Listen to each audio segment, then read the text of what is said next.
কিন্তু আজ আজ 2026 সালের 10ই মার্চ এমন কিছু ঘটনা ঘটে গেল। রাতের অন্ধকারে এমন এক আগ্নেয়গিরি ফেটেছে যার লাভায় পুড়ছে। সত্যিই বড় খেলা হয়েছে। এই ভিডিওটি দেখার পরে আপনি এমন এক সত্যের সামনে এসে দাঁড়াবেন যা এতদিন কল্পনাও করতে পারেননি। আমাদের কাছে এমন কিছু গোপন নথি রয়েছে যা সরাসরি প্রমাণ করবে। আপনাদের কাছে নিশ্চয়ই একটি খবর ইতিমধ্যেই পৌঁছে গেছে এবং আমার বিশ্বাস আপনারা এই খবরটা শোনার পরে যার পর নাই হতবাক হয়েছেন, বিস্ময়াভিভূত হয়েছেন এবং কিংকর্তব্য বিমূঢ় হয়ে গেছেন। ওসমান হাদির ঘটনার জল্পনা কল্পনা সত্য হচ্ছে। এতদিনের যে নাটকীয়তা সেটা কার্যত ব্যর্থ হচ্ছে, আর আসল ঘটনা ফাঁস হয়ে যাচ্ছে। আমরা যেটা সন্দেহ করেছিলাম সেটাই হচ্ছে। আপনারা যেটা দেখছেন খালি চোখে, ইটস নট পজিটিভ, এটা সুখবর নয়, এটা একটা নাটক। এটার মাধ্যমে তারা আরেক অঘটন ঘটাতে চাইবে। যদি সত্যি খুনি ধরা পড়ে থাকে তাহলে সত্য বের হওয়া উচিত, কিন্তু যদি এই গ্রেপ্তার একটা রাজনৈতিক ন্যারেটিভ বা গল্প তৈরির অংশ হয় তাহলে সেটাও একদিন প্রকাশ পাবে। প্রশ্ন শুধু একটাই, সত্য কি বের হবে? আমাদের সত্য জানতে হবে। কেন হাদিকে খুন করা হয়েছিল? কে হাদিকে খুন করছিল? প্রশ্ন উঠেছে, হঠাৎ হাদির খুনিদের কেন ফেরত দিচ্ছে ভারত? আওয়ামী লীগের বিরুদ্ধে গিয়ে এত বড় ঘটনা ঘটাবে ভারত? খোদ হাদির সমর্থকরাও বোধহয় বিশ্বাস করতে পারছেন না। কি চলছে আসলে ভারতের মনে? আওয়ামী লীগের জাহাঙ্গীর কবির নানক আর হাসান মাহমুদের মতন কণ্ঠে কথা বলছে এখন মির্জা আব্বাস বিএনপিতে।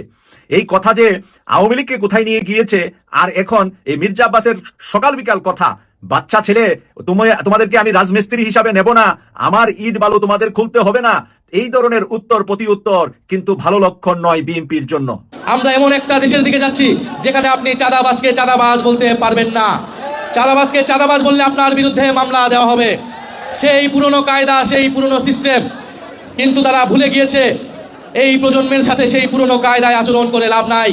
কথাই বলে না 10 দিন চোরের 1 দিন গৃহস্থের। এটা তো একদিন ধরা পড়লো গৃহস্থের কাছে, বাকি 10 দিন যে চুরি করছে সেটার খবর নিতে হবে। এদেরকে ছেড়ে দেওয়া মানে কি জানেন? ঘুষকে প্রশ্রয় দেওয়া। বিরোধী দলের একমাত্র কাজ ওই যে যমজ দুই ভাইয়ের এক ভাইকে অবৈধ ঘোষণা করছে, আরেক ভাইকে বৈধ বলতেছে। এইটা নিয়ে লড়াই করেন, যমজ ভাইয়ের অধিকার নিয়ে লড়াই করেন। এক যমজ ভাইরে কোলে নিবেন, আরেকটারে রাস্তায় ফেলাই দিবেন। এটা কি হয়? এটা হইতে পারে না। রাজনীতি ওই দিকে নিয়ে যান। আসসালামু আলাইকুম দর্শক, আশা করি সবাই ভালো আছেন। নতুন একটি ভিডিওতে সবাইকে স্বাগতম। দেশ এবং দেশের বাহির থেকে যারা আজকের এই তথ্যবহুল ভিডিওটি ক্লিক করেছেন তাদেরকে বলবো মনোযোগ সহকারে আজকের এই ভিডিওটি সম্পূর্ণভাবে দেখবেন।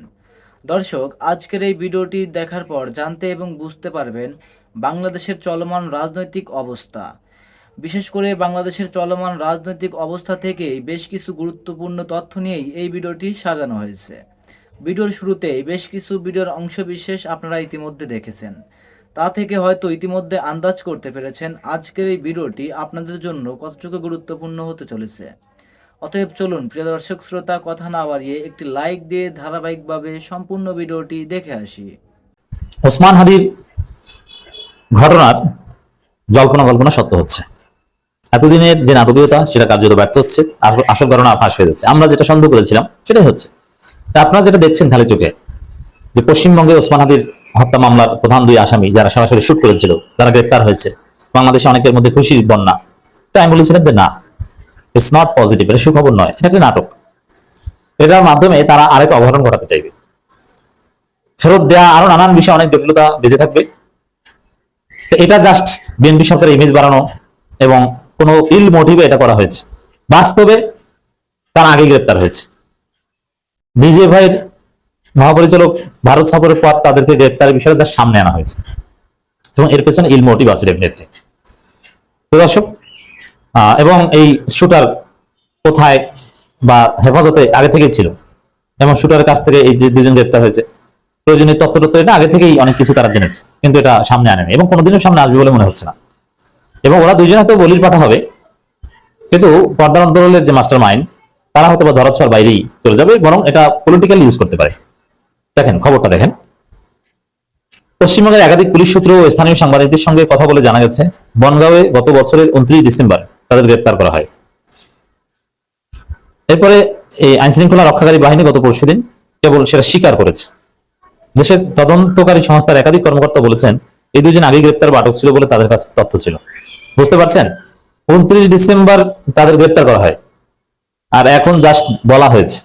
এই জন্যই কোনো ছবি কিন্তু প্রকাশ করা হয়নি। যদি এই গত পরশুদিনে যদি গ্রেপ্তার করা হতো তাহলে তাদের ছবি কোথায়, গ্রেপ্তারের সময় অভিযান কারা দেখেছে কি, ভারত বাংলাদেশের বনগাঁও তো বাংলাদেশের যশোর একদম রাস্তায় এপার ওপর, আমরা অনেক চা খেয়েছি, আড্ডা দিয়েছি, ওখানে কোনো পার্থক্যই নাই। ঘর বাড়ি, মানুষের আচার আচরণ সবকিছু একরকমের। তো এখানে ছবি তোলা, ভিডিও করা, সাংবাদিকরা ওটা নিয়ে এটা কত কিছুই না হতো, কোন থানায় নিত কি, এগুলো অনেক ছবি বের হতো। কিন্তু এটা গোপন রেখেছে, আগে গ্রেপ্তার করে গোপন রেখেছে, গোপনে কাজ করেছে, এখন জাস্ট স্বীকার করেছে। যদি কোনো ছবি আসতো, আপনারা যে ছবি দেখছেন ওটা এআই জেনারেটেড, যে হ্যান্ডকাপ করানো সেই শুটার গ্রেপ্তার, পাশে তার সহযোগী একজন, এগুলো এআই জেনারেটেড, ওটা কোনো রিয়েল ছবি নয়। তো দর্শক, এই হচ্ছে নাটকীয়তা। যে 29 ডিসেম্বর গ্রেপ্তার করে এখন স্বীকার করা হচ্ছে। কেন এখন স্বীকার করা হচ্ছে? কোন ইল মোটিভে। ওই যে এটা ডিজিএফআই মহাপরিচালকের সাথে নিয়ে কোনো নাটক হতে পারে। এমনকি বিএনপি সরকারও না, ভারত তাদের পছন্দ মতো কাউকে ফাঁসানোর চেষ্টা করতে পারে। অন্তর্বর্তীকালীন সরকারের কোনো উপদেষ্টাকে যারা ভারতের সাথে বেশি বাড়াবাড়ি করেছিল, এরকম কাউকে যদি ফাঁসানোর প্রয়োজন হয়, চূড়ান্তভাবে ফাঁসাতে না পারলেও অ্যাটলিস্ট ফ্রেমিং করে, মিডিয়া ট্রায়াল করে অনেক কিছুই করা যায়। যেমন রাজশাহী বিশ্ববিদ্যালয়ের কোনো হত্যাকাণ্ডে চোখ বুঝে শিবিরকে দায়ী করতো প্রথম আলো ডেলিস্টটা, সবাই শিবিরের ছেলেদের জীবন তামাতামা করে দিত, এদের ছাত্রত্ব শেষ হয়ে যেত, এক পর্যায়ে বিদেশে পাড়ি দিত, আবার প্রথম থেকে পড়াশোনা করে তাদের মানুষ হতে হয়েছে। এরকম মাহবুব সালেহ এমপি হয়েছেন, একদম তামাতামা করে দিয়েছে জীবন। একটা পর্যায়ে এসে প্রমাণিত হয়েছে না এর সাথে মাহবুব সালেহ বা শিবিরে কেউ জড়িত না, ওটা ইন্টারনাল পারিবারিক বিষয়। কিন্তু মিডিয়া ট্রায়াল বা শিবির জড়িত এর মাধ্যমে যা করা হয়েছে, ফাঁসি দিলে যা হয় প্রায় সেটা হয়ে গেছে ক্ষতি করা। এই জন্য চূড়ান্তভাবে হয়তো কিছু করা সম্ভব না। কিন্তু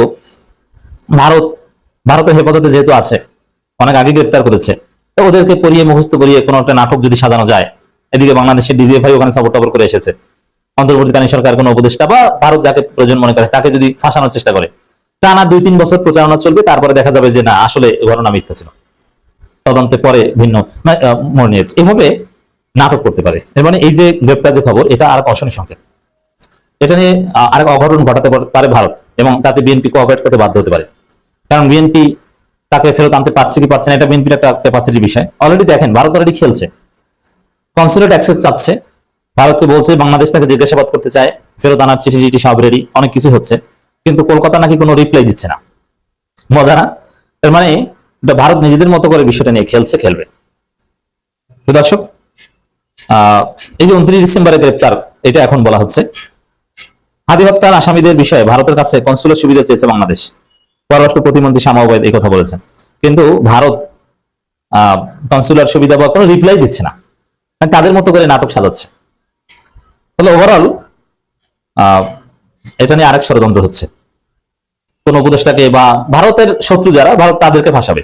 এখন ভারতের শত্রু তো জামাত, এনসিপি, তারাও তাদেরকে ফাঁসাতে পারবে না, এখানে তারা অপ্রাসঙ্গিক। অন্তর্বর্তীকালীন সরকারের কোন উপদেষ্টাকে ফাঁসানো সম্ভব। আপনাদের কাছে নিশ্চয় একটি খবর ইতিমধ্যেই পৌঁছে গেছে, এবং আমার বিশ্বাস আপনারা এই খবরটা শোনার পরে যার পর নাই হতবাক হয়েছেন, বিস্ময়াভিভূত হয়েছেন, এবং কিংকর্তব্য বিমূঢ় হয়ে গেছেন। আপনারা হয়তো সিদ্ধান্ত নিতে পারছেন না যে এটি কি বিশ্বাস করবেন নাকি বিশ্বাস করবেন না। জামাত আমির কেন এই কাজটি করলেন? তিনি কি এই কাজটি না করলে পারতেন না? এই ধরনের নানাবিধ সংশয় আপনাদের হৃদয়ের ভিতরে, মনের ভিতরে ঘুরপাক খাচ্ছে, এটি আমি জানি। এবং এই বিষয়টা নিয়ে প্রচুর ট্রল করা হয়েছে, প্রচুর সমালোচনা করা হয়েছে।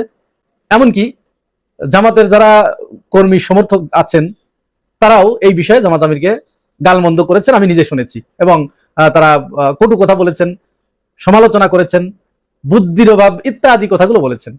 এই বিষয়টি আমি আপনাদের সামনে অল্প একটু, খুব বেশি বড় করব না আজকের ভিডিওটা, শুধু এই বিষয়টাই অল্প একটু বলে ছেড়ে দিব। বিষয়টা কি? বিষয়টা হচ্ছে জামাত আমির পররাষ্ট্র মন্ত্রণালয়ে একটি চিঠি লিখেছেন। খবরের শিরোনাম যেটা, নিজ উপদেষ্টাকে পররাষ্ট্র মন্ত্রণালয়ে পদায়নের জন্য তদবির করেছেন জামাত আমির, এই জাতীয় শিরোনাম।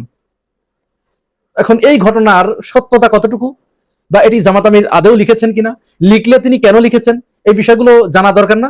যদি জানা না থাকে তাহলে কিন্তু সিদ্ধান্ত নিতে আমাদের ভুল হয়ে যাবে। মোটা দাগে কথা হচ্ছে সত্য, জামাত আমির এই চিঠি পররাষ্ট্র মন্ত্রণালয়ে পাঠিয়েছেন। এখন এই চিঠি আসলে কি জামাত আমির পাঠিয়েছেন না অন্য কেউ পাঠিয়েছেন, এই বিষয়ে আমরা চলুন অল্প অল্প করে একটু একটু করে বোঝার চেষ্টা করি।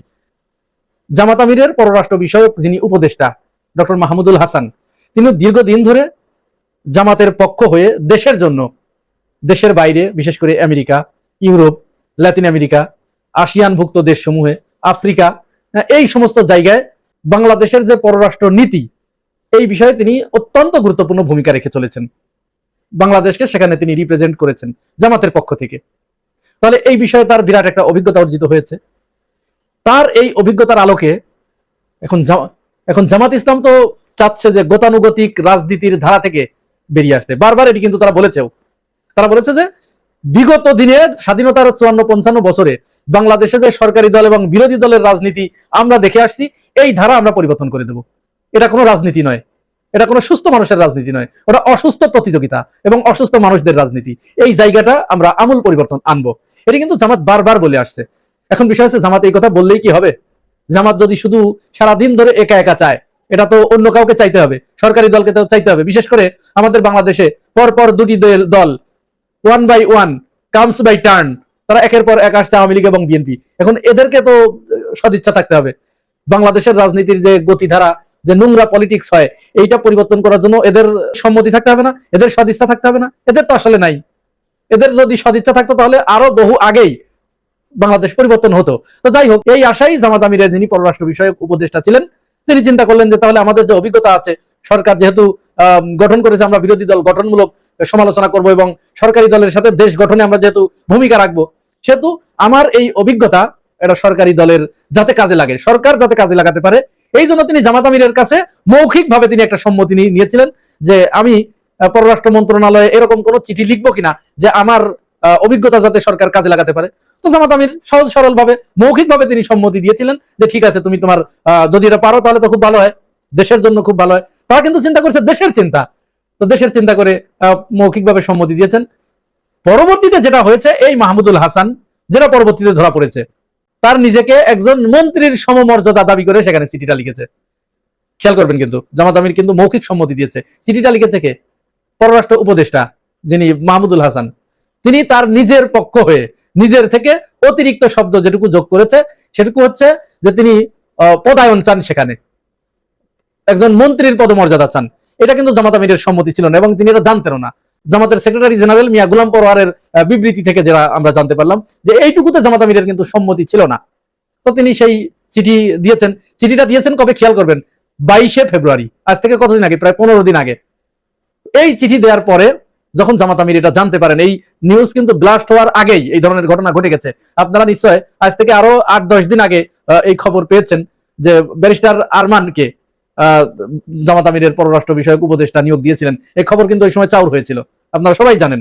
তার মানে কি, যখনই এই চিঠিটা পররাষ্ট্র মন্ত্রণালয়ে গেছে, পররাষ্ট্র মন্ত্রণালয় থেকে যখন তাদেরকে বলা হয়েছে যে এই ঘটনা, তখন জামাত আমির পুরো জানতে পেরেছেন।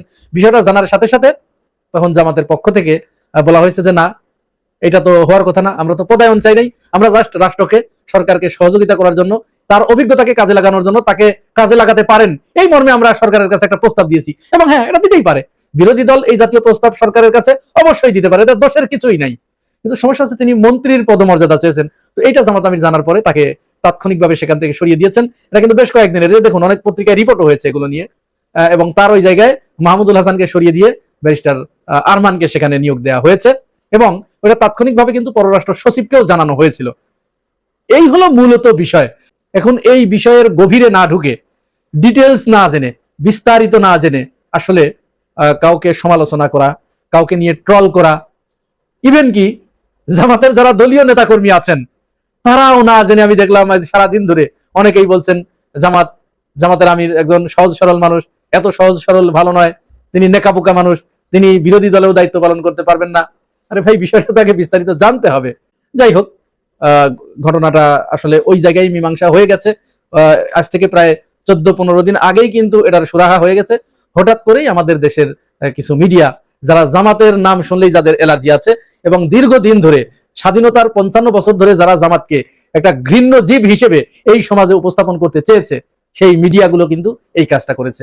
এবার হয়তো ওনারা দিছে মা বোনদেরকে, আগামীবার ওনারা দিবে বাবাদেরকে। হ্যাঁ, তার মানে কর্তা কার্ড, মানে ফ্যামিলির যে কর্তা থাকবে এই কর্তার নামে কর্তা কার্ড দিবে আগামীতে। দেখেন, এইভাবে কিন্তু আবার ওনারা পাশ করে যাবে। নির্বাচনটা একদম কঠিন করে দিল তো ভাই। হ্যাঁ, আপনারা আগে থেকে এখন প্ল্যান করে মারাত্মক বুদ্ধি খেলাইছে। এবার যদি ওনারা 4 কোটি মানুষকে এই ফ্যামিলি কার্ড দিয়ে ফেলে ভাই, আরো তো কার্ড আছে। হ্যাঁ, ওই যে কৃষক কার্ড, আবার বেকার ভাতা আছে কিনা জানি না, কিন্তু ভাই আগামীতে যারাই নির্বাচন করবেন আপনাদেরকে কিন্তু এই টাকার অফার দিতে হবে। টাকার অফার না দিলে কিন্তু ভোট পাবেন না। কারণ একটাই ভাই, দেশ যেমন নেতা তেমন, নেতা ঠিকই দেশের মানুষকে বুঝতে পারছে, দেশের মানুষের মনের কথা বুঝতে পারছে। আমাদের দেশে খেটে খাওয়া মানুষ বেশি তো ভাই, এটা যদি আপনারা বিশ্বাস না করেন, যতগুলো ব্যাংক আছে এই ব্যাংক থেকে আপনারা খোঁজ খবর নেন, এই ব্যাংকগুলোতে খোঁজ খবর নিয়ে দেখেন কত পার্সেন্ট মানুষের অ্যাকাউন্ট আছে। হ্যাঁ, 18 কোটি মানুষের মধ্যে কত পার্সেন্ট মানুষের অ্যাকাউন্ট আছে, খোঁজ খবর নিয়ে দেখেন, দেখবেন দেশের 3 ভাগের 2 ভাগ মানুষেরই কোনো অ্যাকাউন্টই নাই ব্যাংকে। হ্যাঁ ভাই, নাই তো, গরিবের সংখ্যাই তো বেশি ভাই। হ্যাঁ ভাই, গরিবের সংখ্যাই বেশি। আর গরিবেরই খালি টাকা লাগে নাকি? আর কারোর টাকা লাগে না? আরে ভাই, গরিবের তো লাগে মাত্র 2,500 টাকা। আর ধনীদের যারা শিক্ষিত জ্ঞানী পণ্ডিত তারা তো ভাই কোটি টাকা ছাড়া কথাই বলে না। শুনেন নাই, কালো কোট পয়রা ঘুষ চাইতেছে 1 কোটি টাকা। হায় হায়, আন্তর্জাতিক বিচার ট্রাইব্যুনালে এই ঘটনা বিশ্বাস করা যায়, মেনে নেওয়া যায়? যায় না। কিন্তু অডিও কল শুনছি ভাই, পুরাটা একবার না 3-4 বার শুনছি। ওইখানে ক্লিয়ার কাট কথা বলতেছে, লবিং করতে হবে এবং বিএনপির নামও নিছে। বর্তমানে যে আছে তাকে বুঝাইতে হবে এবং এই দায়িত্বটা সে নিতে চায়। বহুবার কথা বলছে একজন মহিলার সাথে। কেন ভাই 1 কোটি টাকা দিয়া কাকে ছাড়াবে জানেন? প্রথম যে শহীদ হয়েছিল চিটাগাঙে ওয়াসিম আকরাম। হ্যাঁ ভাই, ছাত্র দলের ওয়াসিম আকরাম বা ছাত্র সমাজের ওয়াসিম আকরাম। বিএনপির অনেকের মুখেই শুনছি এই ওয়াসিম আকরামের কথা, বারবার বলতো। ইদানিং না, ওই 18 মাস 17 মাস 16 মাস আগের কথা। সেই ওয়াসিম আকরামকেই তো বিক্রি করে দিতেছে, তার আসামিকে ছাড়াইবার জন্য 1 কোটি টাকা ঘুষ চাইতেছে। চিন্তা করা যায়? তার চাকরি চলে গেছে। হ্যাঁ, তাকে সরাই দিছে অন্য জায়গায়। উনি একজন প্রসিকিউটর ছিলেন আন্তর্জাতিক বিচার ট্রাইব্যুনালের, কিন্তু ওনার পাশে যাকে বসা দেখছি, যে বর্তমানে চিফ প্রসিকিউটর, ওনার পাশে ওনাকে বসা দেখছি। বুঝলাম না, ওনার কি চাকরি চলে গেল নাকি ওনাকে সরাইয়া দেওয়া হইলো? আর ওনার লাইসেন্স কাইরা নিতে হবে, তারপরে আনতে হবে আইনের আওতায়। হ্যাঁ ভাই, আইনের লোককেই আইনের আওতায় আনতে হবে, তাইলে দেশে একটা মেসেজ যাবে, আইনের বাইরে কেউ না। এই মেসেজটাই তো যাবে সারা দেশে। কিন্তু ওনাকে যদি এখন ছাইরা দেন, কারণ প্রমাণ তো আছে, আর তদন্ত কইরা যদি দেখা যায় এই অডিও কল তার, তাকে তো সাজা দিতে কোনো অসুবিধা নাই। তাড়াতাড়ি তদন্ত করেন। এখন মনে পড়তেছে জানেন তাজুল ইসলামের কথা। উনি বলছিল পৃথিবীর কোনো শক্তি নাই টাকা দিয়ে আমাকে কিনে। উনি কিন্তু বলছিল কথাটা। এই সিনার মধ্যে বুঝছেন, ইমানই জোর না থাকলে ওইভাবে বলতে পারে না। ওনাকে সরায় দিলেন, সরায় দিয়ে আজকে যাকে আনলেন ওনার পাশে ওনাকে বসা দেখলাম। এই ব্যাপারটা নিয়ে কাউকে আলোচনা করতে দেখি না, কেমন যেন চুপচাপ চুপচাপ। আর একটা ব্যাপারে চুপচাপ, কোনটা জানেন? প্রথম আলো। হ্যাঁ, প্রথম আলোর এক সাংবাদিক, সেও কিন্তু ওই 1 কোটি টাকা কোনো একজন ডাক্তার বা কোনো হাসপাতালের মালিক তাকে যেন ব্ল্যাকমেল করতেছে, টাকা চাইতেছে, টাকা দিতে হবে, কালকের মধ্যে 30 দেন, পরশুর মধ্যে 20 লাখ টাকা দেন, 1 কোটি টাকা দিতে হবে। সেটা আবার রেকর্ড ফেকর্ড নিয়ে দেখলাম ওই যে মতিউর রহমান সাহেবকে, প্রথম আলোর যে মালিক, ওনাকে আবার টেলিফোনে জিজ্ঞাসা করতেছে। ওনারও ভয়েস দেখলাম, উনি বলছে হ্যাঁ আমার নজরে পড়ছে, এটা আমরা তদন্ত করতেছি। একটু আগে দেখলাম ওনাকে চাকরি থেকে সরাইয়া দিছে, এরকম কিছু। এইটা কোনো বিচার হইলো? আরে অতীতে কত মানুষকে যে ব্ল্যাকমেল করছে সেটা খুঁজা বাইর করেন। কথায় বলে না 10 দিন চোরের 1 দিন গৃহস্থের। এটা তো 1 দিন ধরা পড়লো গৃহস্থের কাছে, বাকি 10 দিন যে চুরি করছে সেটার খবর নিতে হবে। এদেরকে ছেড়ে দেওয়া মানে কি জানেন? ঘুষকে প্রশ্রয় দেওয়া। ঘুষ চলতেই থাকবে। কিভাবে থামাবেন? থামাইতে পারবেন না তো, তারা থামাবে, আইন কইরা থামাইতে হবে। তো আইন কারা করবে? যারা সংসদে যাবে। এই সংসদে যারা গেছে তারা নিজেরাই তো ভাই ঋণ খেলাপি। সংসদে যারা গেছে এর অর্ধেকই ঋণ খেলাপি। ব্যাংকের টাকা পয়সা মাইরা ধইরা ওই টাকা পয়সা কোনোদিনই দিতেছিল না, দেয়ও না। এখন ক্ষমতায় আসছে, সংসদে যাবে, সংসদ থেকে কামায়া টামায়া হয়তো ওই ঋণ শোধ করবে, অথবা আরো ঋণ নিবে। আরো ঋণ নিয়ে বিদেশে চলে যাবে, 300-500 বাড়ি বানাবে, 5 লক্ষ টাকার জুতা কিনবে, বেল কিনবে 2.5 লক্ষ টাকার। এগুলোই আমরা পরে দেখতে পাবো, এখন আর খোঁজ পাবো না। যতদিন সরকারে আছে ততদিন খোঁজ পাবো না। যেভাবে 18 মাস ইউনূস সরকার ছিল তখন কেউ কিছু বলতেছিল না। হ্যাঁ, বলতেছিল আকার ইঙ্গিতে, অমুকে অত 1000 কোটি টাকা মারছে, তমুকে অত 1000 কোটি টাকা মারছে। আসিফ নজরুল, আসিফ মাহমুদ, সজীব ভুঁইয়া থেকে আরম্ভ করে বহু মানুষের নাম শুনছি। কিন্তু কথা হচ্ছে আইন কেন বৈশা রয়েছে? দুদক কেন বৈশা রয়েছে? কেন ওদের হাতে হ্যান্ডকাপ লাগাচ্ছে না? কারণ কি? নাকি সবই খালি গুজব আর গুজব? হ্যাঁ ভাই, যতক্ষণ পর্যন্ত হ্যান্ডকাপ না লাগাবে ততক্ষণ পর্যন্ত সত্য প্রমাণ হবে না। নাকি তাদের টাকা পয়সা দিয়া ওদেরকে ম্যানেজ করে ফেলাইলো যারা হ্যান্ডকাপ লাগাবে? এমনও তো প্রশ্ন আসতে পারে, তাই না ভাই? সত্যটা তুইলা ধরতে হবে। সত্যি সত্যি যদি তারা অপরাধী হয় আইনের আওতায় অবশ্যই আনতে হবে। উচ্চ আদালতের দিকে, হাইকোর্টের দিকে তাকায় রয়েছি ভাই আরেকটা ব্যাপারে। কোন ব্যাপারে জানেন? ওই যে রিট করছিল গণভোট অবৈধ ঘোষণা করার জন্য, কেন এটাকে অবৈধ ঘোষণা করা হবে না এরকম প্রশ্ন তুলে ধরছিল। ওই রায়ের 4 সপ্তাহ সময় নিছে উচ্চ আদালত। আমি মনে মনে কি চাই জানেন? অবৈধ ঘোষণা কইরা দেখ, তাইলেই তো খেলা জয়মা যায়। হ্যাঁ ভাই, অবৈধ ঘোষণা করার সঙ্গে সঙ্গে অনেকগুলা মামলা হবে, অনেকগুলা রিট হবে। কারণ কি জানেন? ধরেন আপনার সন্তান হইছে, যমজ সন্তান হইছে, 2টা সন্তান হইছে, এখন আপনি একটাকে বলতাছেন অবৈধ, আরেকটাকে বলতাছেন বৈধ। এইটা কিভাবে প্রমাণ করবেন বলেন তো? আমরা একই দিনে তো ভোট দিছি, একটা জাতীয় ভোট, একটা গণভোট। একটাকে বৈধ বলবেন, আরেকটাকে অবৈধ বলবেন। এইভাবে কি আইন চলবে? না, আইনের কাছে যায় দাঁড়ান না, দেখি আইন কি জবাব দেয়। আইন কি জবাব দিতে পারবে যে না ওই জমজ একটা বৈধ আরেকটা অবৈধ? পারবে না ভাই, ফাইসা যাবে ভাই, ফাইসা যাবে। যার জন্য চাচ্ছি আদালত থেকে, উচ্চ আদালত থেকে খালি অবৈধ ঘোষণা করে দেখ, তাহলে তো খেলাটা জমতে পারে।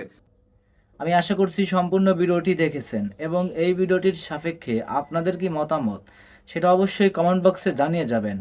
ভিডিওটি ভালো লেগে থাকলে শেয়ার করে অন্যকে দেখার সুযোগ করে দিবেন। আমাদের এই চ্যানেলে নতুন হয়ে থাকলে চ্যানেলটি সাবস্ক্রাইব করে পাশে থাকা বেল আইকনটি বাজিয়ে যাবেন। দর্শক শ্রোতা, দেখা হবে নতুন কোনো আপডেট খবর নিয়ে। ততক্ষণ সবাই সুস্থ থাকবেন। আল্লাহ হাফেজ।